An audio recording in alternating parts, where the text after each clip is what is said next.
ነቢዩ ዓለይሂ ሰላቱ ወሰላም ጧፍ እያደረጉ ሳለ አንድ አዕራቢ ወይም አረብ ገጠሬ ያ ከሪም ቸሩ ፈጣሪ ሆይ እንደማለት እያለ ሲጣራ ሰሙት። እርሳቸውም ከኋላው ሆነው ያ ከሪም አሉ። አዕራቢዩም አቅጣጫ በመቀየር ያ ከሪም እያለ መጣራቱን ቀጠለ። ነቢዩም ዓለይሂ ሰላቱ ወሰላም ከኋላው ተከትለው ያ ከሪም አሉ። አዕራቢዩን ፊቱን በማዞር አንተ ባለ ግርማና በሻሻ ፊት ሆይ አዕራቢ ስለሆንኩ ነው የምታሾፍብኝ? በአላህ እምላለሁ የፊትህን ሞገስና በሻሻነት ባልነበረ ወዳጄ ሙሐመድ ዓለይሂ ሰላቱ ወሰላም ዘንድ ወስጄ እከስህ ነበር አላቸው። ነቢዩም ዓለይሂ ሰላቱ ወሰላም ፈገግ ብለው አንተ ዓረብ ወንድሜ ሆይ ነቢይህን አታውቀውም ማለት ነው አሉት። አዕራቢዩም አዎን ሲል መለሰላቸው። ለመሆን እርሱ ላይ ያለህ እምነት ምንድነው ሲሉ ጠየቁት። አዕራቢዩም በነቢይነቱ አመንኩኝ፣ አይቼው ግን አላውቅም። መልእክተኝነቱን ተቀበልኩኝ፣ አግኝቼው ግን አላውቅም ሲል መለሰላቸው።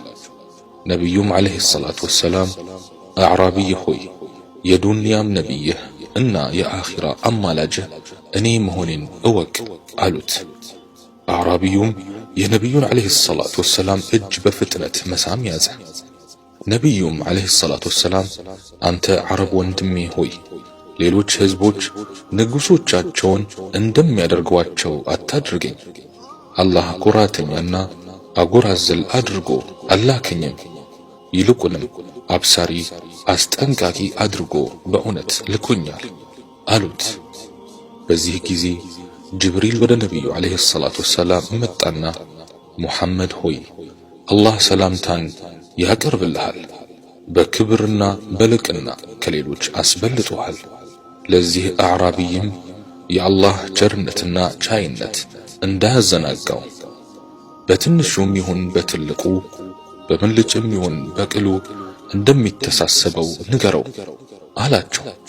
አዕራቢዩም አንተ አላህ መልእክተኛ ሆይ ጌታዬ ይተሳሰበኛል ማለት ነው ብሎ ጠየቃቸው። አዎ ከፈለገ ይተሳሰበሃል አሉት። እንግዲያውስ በአሸናፊነቱና በልቅናው ይሁንብኝ፣ ጌታዬ የሚተሳሰበኝ ከሆነ እኔም እተሳሰበዋለሁ አለ። ነቢዩም ዓለይሂ ሰላቱ ወሰላም አንተ ዓረብ ወንድሜ ሆይ በምን ትተሳሰበዋለህ ሲሉ ጠየቁት። ጌታዬ በወንጀሌ ከተሳሰበኝ እኔ በምህረቱ እተሳሰበዋለሁ፣ በጥፋቴ ከተሳሰበኝ በይቅር ባይነቱ እተሳሰበዋለሁ፣ በስስታምነቴ ከተሳሰበኝ በቸርነቱ እተሳሰበዋለሁ አለ። ሱብሓነላህ። ነቢዩም ዓለይሂ ሰላቱ ወሰላም ጺማቸው እስኪርስ ድረስ አለቀሱ። ጅብሪል ወደ ነቢዩ ዓለይሂ ሰላቱ ወሰላም ወርዶ ሙሐመድ ሆይ አላህ ሰላምታን ያቀርብልሃል፣ ለቅሶህንም ቀንስ፣ የዓርሽ ተሸካሚ መላኢካዎችን ተስቢሕ ከማድረግ አዘግይተዋቸዋልና ይልሃል።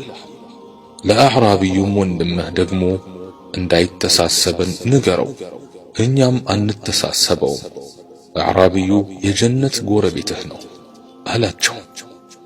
አላህ በታላቁ ጀነተል ፊርደውስ ውስጥ የነቢዩ ዓለይሂ ሰላቱ ወሰላም ጉርብትና ከሚያገኙት እንዲያደርገን እንለምነዋለን። اللهم صل وسلم على رسول الله عدد خلقك ورضا نفسك وزنة عرشك ومداد كلماتك.